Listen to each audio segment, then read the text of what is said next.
We're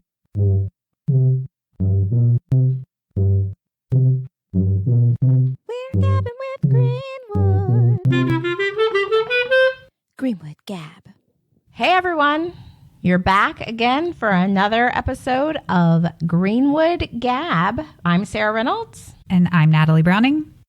And today, it's another Southside Reads episode because we love Southside Reads. We're going to talk about it every month, whether you want to listen to us talk about it or not. But today we do have a special guest, Sandra Haynie, a library information associate who puts together our displays. If you've ever noticed in the atrium, we have displays and she puts together information there about the theme with books, recommendations. So if you ever are struggling to find something to read, come in and look at Sandra's display.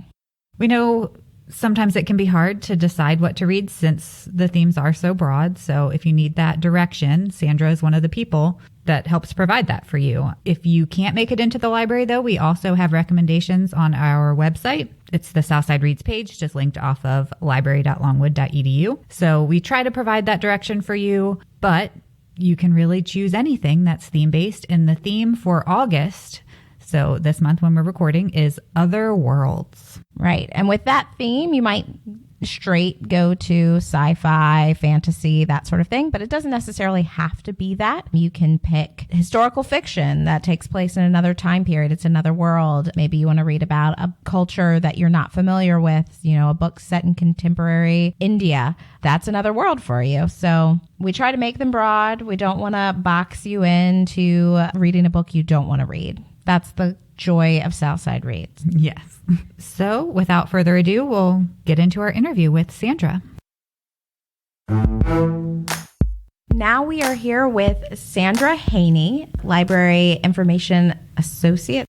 She is going to talk with us a little bit about Southside Reads and how she contributes through the displays that she creates for Southside Reads and also for other events and ideas she has. So we'll start, Sandra, if you will, telling us a little bit about how long you've been here at Greenwood Library, how you came here, a fun fact if you want to share. I've been here almost 5 years. I started as the late night person here till 2 a.m., and I don't miss that at all. Before that, I worked at a city public library, and way back, I worked in my college library back in the days of paper card catalogs. As an information associate, I mostly work the circulation desk, and I do a variety of tasks there. Faculty course reserves, interlibrary loan, which I think could be a podcast in itself, and displays, of course. Fun fact, I'm a quilter. I have a unicorn quilted wall hanging in my cubicle, modeled after Elwood, Longwood's mascot, and her name is Janet. Of course. Of course. It'd be so much more fun if Elwood was a unicorn, I think. Yeah. And I will be sure to get a picture of that quilt for the YouTube version of this so that you all can see the majesty that is Janet. That'd be good. So our first question for you about the displays, for Southside Reads especially, is how you choose the books that you put on display. Well, at first, I take the theme, and it's a lot of searching online. I search our catalog, keywords. If I find some books, I can look in the catalog. There are subject listings, so sometimes there are things that I wouldn't have thought of looking up, like the latest one, Other Worlds. I know that's a broad topic. I went with the science fiction theme on that one, which I don't read science fiction, so I found a lot of things through subject headings that I wouldn't have thought of, like artificial intelligence and time travel and interplanetary voyages. Those are all catalog listings, and hit that and it brings up a whole new list. Then, of course, I just hit Google sometimes, just look up best robot novels or whatever, and find lists like that. So you're going through all of these lists, you're looking through our catalog. What are the things that stand out to you the most and the things you want to be seen when you're doing your searching? Well, I don't necessarily rely on the big name authors and bestsellers, because I figure probably people who read have already read those, so I don't want to pull a whole display of those kinds of things. So I look for things that maybe aren't so big name. When I go up to the shelves, a lot of times what I have on the list, I get up to the shelves and Maybe a lot of them don't have pretty covers, so they don't make the cut. So I like something with pretty covers, something that people are going to want to pick up off the display. Also look for things that are newer being maybe in the last 20 years. Unless it's a real period piece, nobody wants those old novels out of the 70s. I try to pull a variety of authors. I'm trying to appeal to lots of people, like students and community people and faculty people and people of all ages. So I try to find male and female authors, people of color, LGBT. If I find Southern or Virginia local authors, I like to pull those. I mostly pull fiction. I don't know if the Southside Reads people, are they mostly reading fiction? Typically. Yeah. Like unless the theme is something like memoir or something. Yeah, I mostly pull fiction, but sometimes I'll pull some nonfiction if it seems appropriate, like memoirs. I know a lot of people like true crime, so if I find anything like that, I'll pull that, or historic things. Another thing, I try not to pull things that just appeal to me, because it's easy to go along and pull things that look interesting to me, but I have to remember not everybody, or people are interested in things that I'm not interested in. That's the fun of RA work, Reader's Advisory, right? Is you're recommending books not just to people who have your same thoughts. You're recommending to anyone who might come into the library.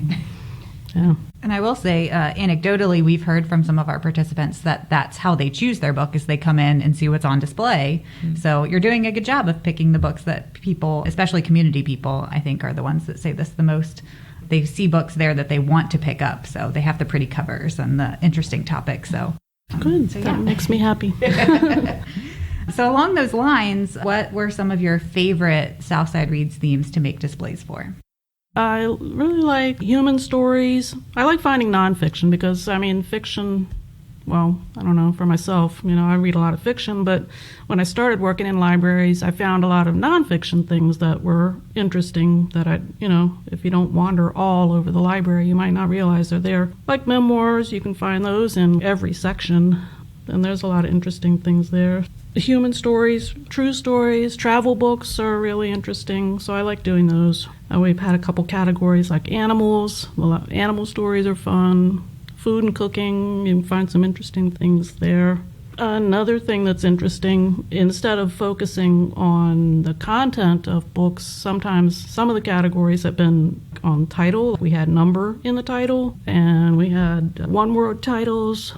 So those are interesting because you're not focusing on the content, you're focusing on something different, and not for Southside Reads, but for other displays. I did a display of books that the titles were questions, so those were fun to find. I think we did a short reads, those are fun. And right now I've got a display out there. I just pulled a whole lot of blue books with blue covers for Longwood, for welcoming the students back. So that was fun to do. And I guess we should note the displays are, as soon as you walk into the library in the atrium, right beneath our TV screens. So you can't miss them, especially the blue one right now. It's pretty much the focal point of that space. Yeah. So come into the library and check out our displays. They're right there with the couches. You talked a little bit about your favorite themes. Were there any themes you were less excited to do displays for?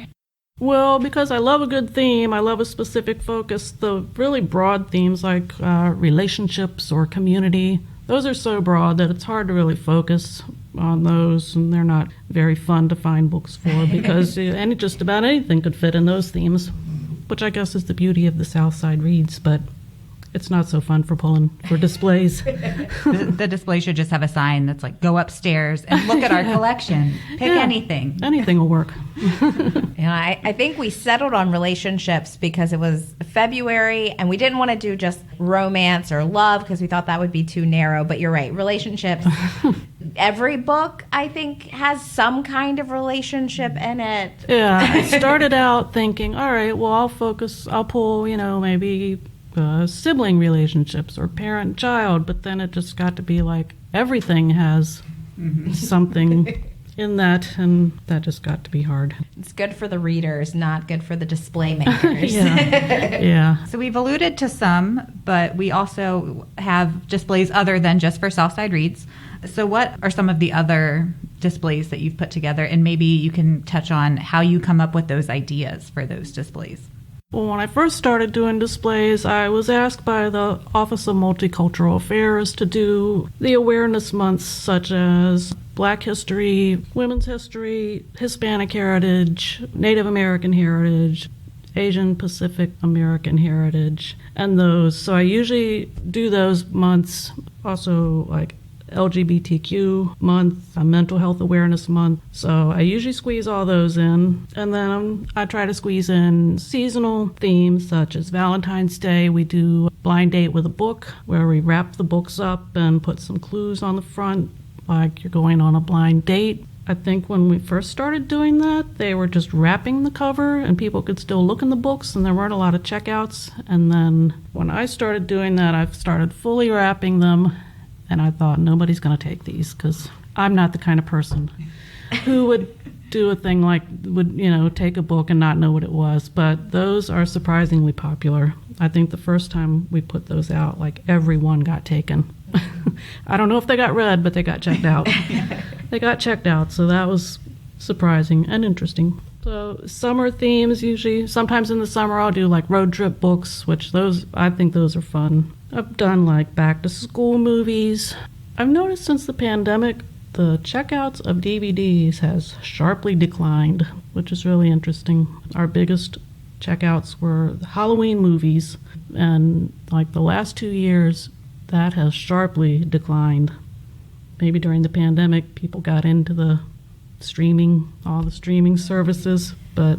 Yeah, and I think, computers don't come with disk drives anymore, like laptops and stuff, and so I think there's just fewer and fewer ways for people to play them. But, plug for the desk, we do check out DVD players, both portable ones that you can just watch on a screen, as well as ones that you can plug into your TV, so... Yep, we have those at the desk. I think people used to do, have the Halloween movie nights, and I don't know if they do that anymore, but we do have the DVD players to check out and projectors if you want it on a big screen. Let's see, some other displays I've done that were interesting. A couple years ago, well, probably more than a couple, we did the Big Read, Ron Rash and Burning Bright, and I did this display of Appalachian fiction and nonfiction, and that was pretty interesting. Just a little while ago, I looked up how to pronounce Appalachian, just to make sure.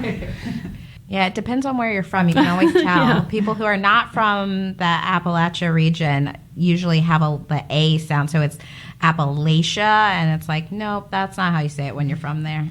Yeah, I have family in North Carolina, so I always said Appalachian, but I have heard people say Appalachian. So that, of course, we do Banned Books Week, which is coming up in about a month, to bring awareness to banned books. So that one's always interesting. And then, other big events I've done, like the Olympics. I did a display with some books about Japan in relation to that. And then, of course, the election and politics. And then other random things like sports, like a baseball season. I have done baseball. March Madness, I've put out basketball books and movies. April is poetry month, so sometimes I do a poetry display, although those usually have 0 checkouts.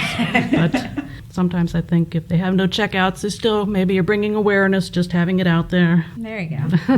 I know we have a lot of dog lovers in the library. Can you talk about your idea for the dog days display? Yeah. The dog days display. I think dog days actually is from like mid-July to mid-August. The first year I did that, people in the library, we have a lot of dog lovers here in the library. People were like, oh my gosh, that's the greatest thing. So I did that again this year. That's a library favorite.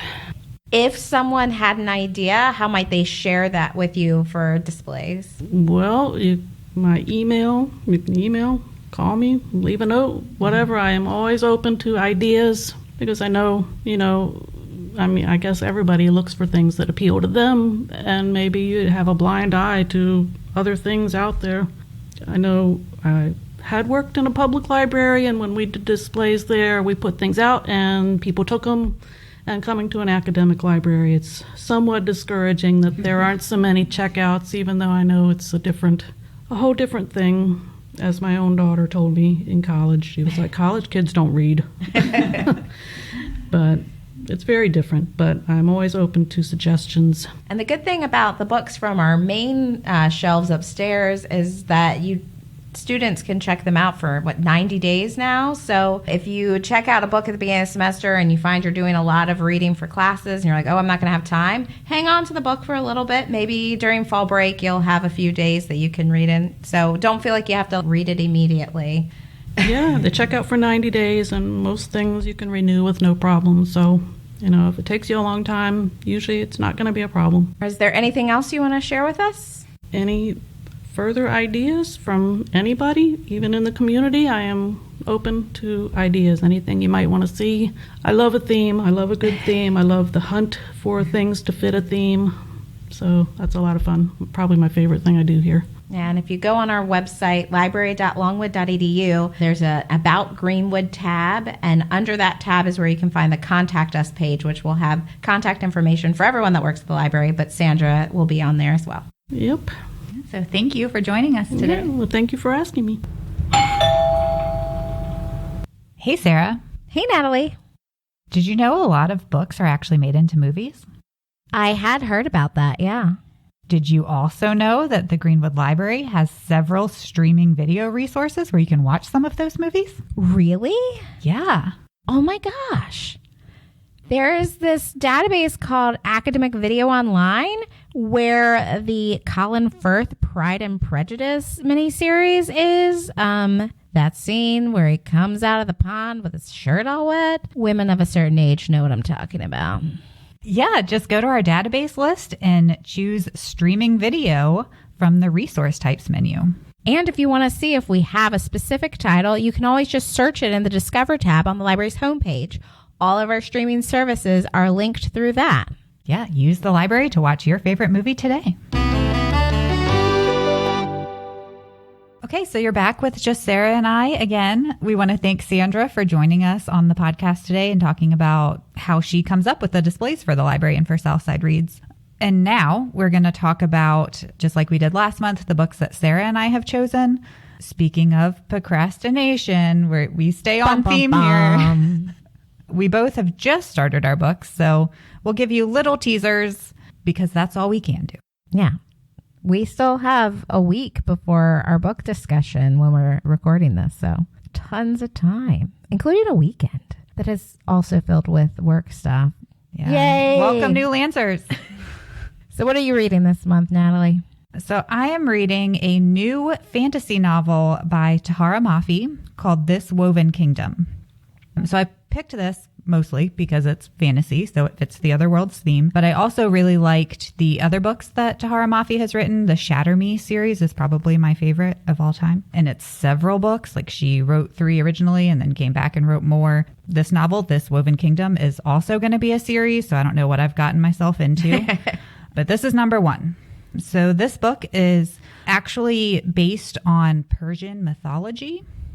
I'm not familiar with the original story, so I don't know how much of it comes from that. But the description of this book calls it says, clashing empires, forbidden romance, and a long-forgotten queen destined to save her people.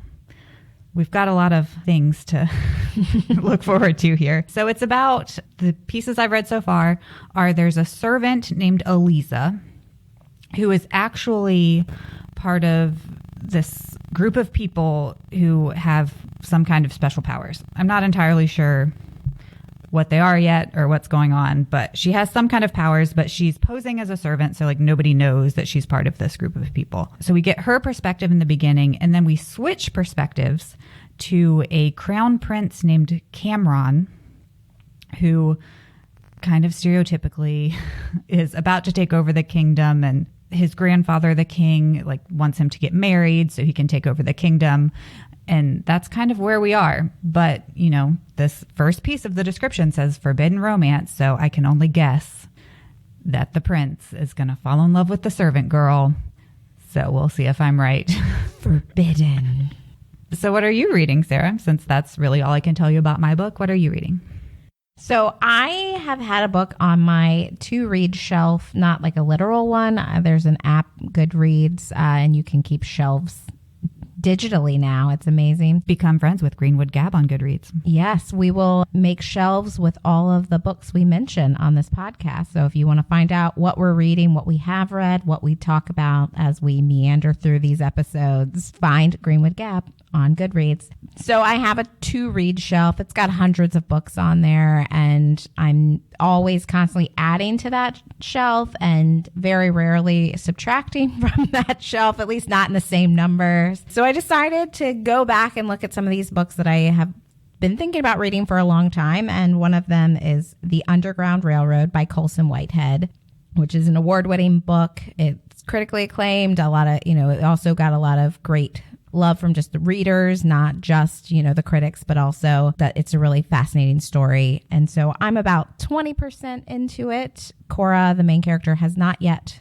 found the Underground Railroad, but I know it's coming because that's the name of the book. And I picked this one. It is a fantastical historical book, right? So the Underground Railroad is a literal railroad in this universe, as far as I understand it. I haven't gotten there yet, but that's kind of one of the things that they talk about. So it's got the realness of being an enslaved person in the Deep South set side by side with this fantasy world of redemption and salvation and, finding emancipation ultimately. And I also picked it because in the description on Goodreads, it says, like the protagonist of Gulliver's Travels, Cora encounters different worlds at each stage of her journey. Hers is an odyssey through time as well as space. So that sounded perfect description for other worlds theme. But where I am right now, Cora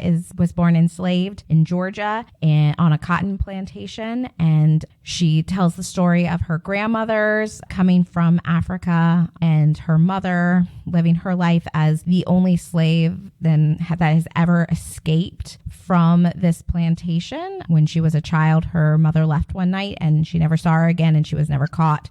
Here she is now in a desperate situation looking to escape herself with a gentleman named Caesar. At the point I am right now, they've just left the plantation and are now trying to get to the first stop on the Underground Railroad. And so we'll see what happens. I'm excited to read. I just picked it up last night and I'm already 20% in. So it's definitely the kind of book that hooks you, that you want to keep reading.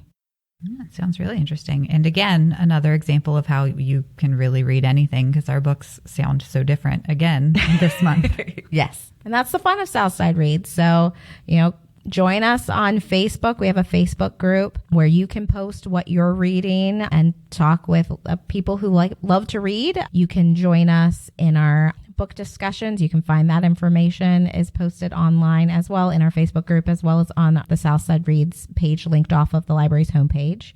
Interact with us. We'd love to hear from you about what you're reading and just your relationship with books. Yeah, we're always looking for feedback. You can follow us on social media. We are Greenwood Library on Facebook, Instagram, and TikTok, and Greenwood Lib LU on Twitter. So tag us in what you're reading. We want to hear it. Yeah.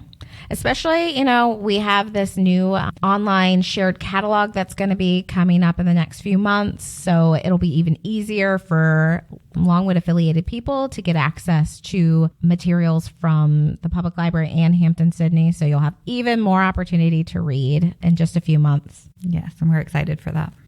I'm kind of stalling here because I'm trying to think of a music trivia thing. I was thinking you said your prince's name was Cameron, and that's like the name of a rapper. So I was trying to think of something I knew about Cameron that would be like a fun fact, but I'm blanking. I can't even think of a Cameron song right now. That's where I am. So maybe no musical fun fact this episode, but sad. But we've got a lot going on. We had an interview. You've heard us talking. We did some book reviews. So this episode has a little bit of everything, just minus music trivia fact. Yeah, I'll try to think of one for next week. Sometimes they just fly into my head, and sometimes it's a little harder. Yeah, it happens. We've also had a busy week. It's move-in week. We've had a lot of welcome back things for faculty and students. So it's been a lot. Working is hard, you guys. It's like getting real. There are students on campus as we speak. Yes. Hopefully students who will listen to this podcast. Yeah. Tell us what you're reading. And even if you're not able to read but like one book a semester, Even if you're reading Introduction to Physics. Yeah. Tell us. Tell us about it. It's time for us to stop rambling. So Okay. Thank you for listening to this episode of Greenwood Gab. And we hope you all have a great one. Yeah. Have a great.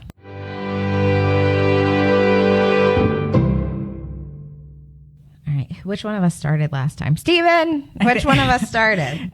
I want to... Well, no.